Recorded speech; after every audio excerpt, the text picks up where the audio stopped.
HP Omen 15 inches gaming laptop 3WL02-A.B.A. Review deal discount unboxing setup. Initial configuration of this machine requires some care to avoid sharing too much personal information with third parties. However, the process was simple enough and not the excessive amount of bloatware I've seen on recent laptops. A 128GB M.2 primary drive simply isn't enough for a gaming computer. Consequently, I immediately upgraded the primary to 512GB M.2, Samsung 970 Pro. Remember to install the Samsung's 970 Pro driver before cloning back to the 970 Pro. Then finish by installing Samsung Magician to get best management and reporting on your 970 Pro. With the new memory, boot-up speed was significantly improved, almost 50% improvement. Apparently not all M.2 sticks are created equal. So on to the performance of the machine. In a word, excellent. The display is a vanilla, but decent, HD display 1920 by 1080. It isn't premium grade, and compared to my son's much more expensive 4K touchscreen laptop, Lenovo, it seems very ordinary indeed. Most of the time I will be using an external 32-inch monitor, so this doesn't bother me. Away from home the screen is perfectly adequate. In addition, most games are playable at the native resolution, so consider this an intelligent, well-balanced pairing of an HD display with NVIDIA 1050 graphic controller. I do wish they had equipped this machine with a fingerprint reader, however I bought a cheap USB reader which does a decent job. The keyboard is red characters on black, not the easiest to read unless you turn on the backlight. Aside from readability, I quickly warmed to the keyboard layout and the sensitivity of the touchpad. The 6-core processor is very fast and ideal for light gaming, data crunching, streaming and generic home use. The screen is not ideal for photo editing due to more color coverage, but the only serious complaint I can offer is the unrealistic 128GB primary drive on a gaming laptop.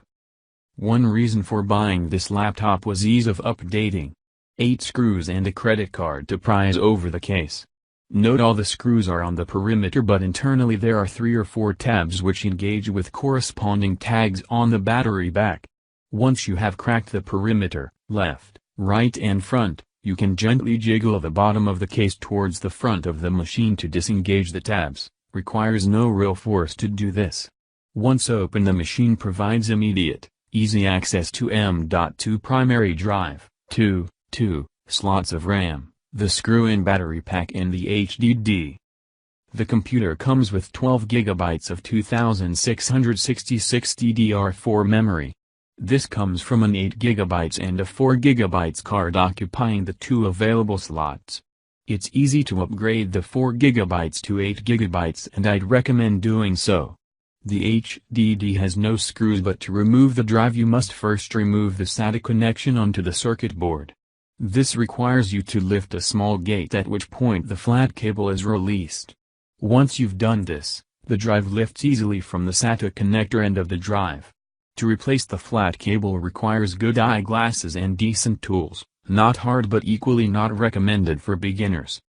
However, I'm knocking 1 star off because the following was found when I opened the case to upgrade the primary M.2 drive.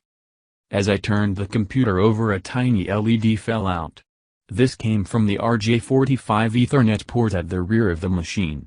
The damage looked mechanical, possibly from an impact to the LED during assembly. No suggestion of a bad, dry joint. I also found one of the speaker plates was missing a washer. This allowed the speaker plate to move around and vibrate. Fortunately, I was able to fabricate a replacement washer. Both problems look like poor quality control during assembly. The design is actually first-rate, so maybe HP should put more focus onto QA. Neither the LED or a loose speaker plate were performance impacting, and I saw no other issues to raise concerns. Still, HP could do better. So 1 star off.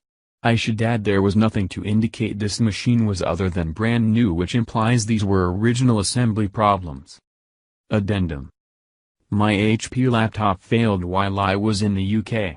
I talked to HP on chat. They took the serial number of my machine and immediately confirmed I was inside the warranty period. They had me run a few basic tests which seemed reasonable. They then decided to recover and repair the laptop, no argument or debate. This is where it gets really good. First they send me a package containing a return box, insulation sleeve, plastic anti-static bag, a return FedEx label and even sticky tape to seal the box. I packed the box according to simple instructions and filled in a form detailing the problem. I then dropped off the package at a FedEx office. The laptop was returned to me, repaired and tested, less than a week later. The problem turned out to be the smart power supply brick which they replaced. They ran extensive diagnostics on my machine and updated the BIOS. Rather like taking your car in for a service and getting it back detailed for free. So what does this mean? Well, it means HP have the most efficient process for dealing with warranty issues I've ever experienced.